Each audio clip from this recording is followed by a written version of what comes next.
I consider Apollo a good friend of mine. Mm-hmm. And I know he's been through, he went to prison himself. And so what better person to get advice from,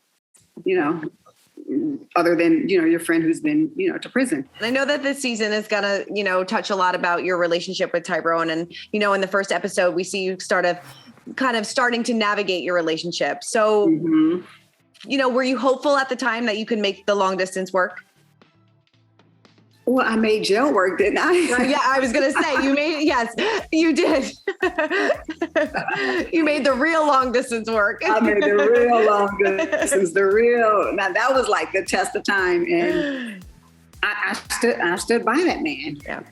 So I'm, eager for you guys to kind of watch my journey, my love, my relationship.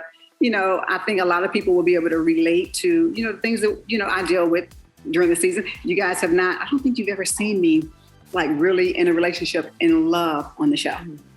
So you get to watch all of the ups and downs and, just stick around so you can see how it turned out. Yeah. I mean, did you think it was going to be easier then, because obviously now with his release and things like that, you were presented with new challenges. Obviously he was in Philadelphia, so you had to make like the long distance with that work. So, but were you hopeful then that it was going to be easier? And then were you surprised by the challenges that kind of popped up?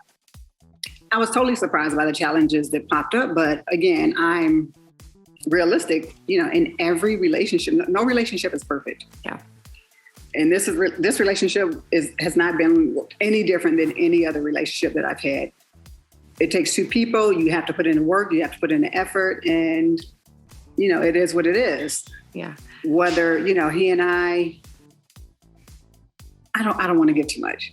Okay. I know. I'm like, but I mean, I guess you can't say exactly where you guys stand right now then, right?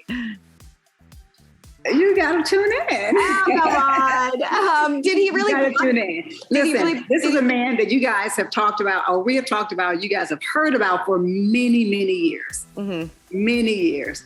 So I'm just excited that you guys get to follow our journey. Definitely. Can I ask, are you happy now in your dating life? I'm happy. Good. I am very happy. Good. And we see Apollo come back and the two of you had that conversation. What was that like for you? And was that helpful for you? It was very helpful. I consider Apollo a good friend of mine. Mm-hmm. And I know he's been through, he went to prison himself. And so what better person to get advice from, other than, your friend who's been, to prison. He was able to, shed some light on several different topics that, you guys will be interested to, hear and follow. Definitely.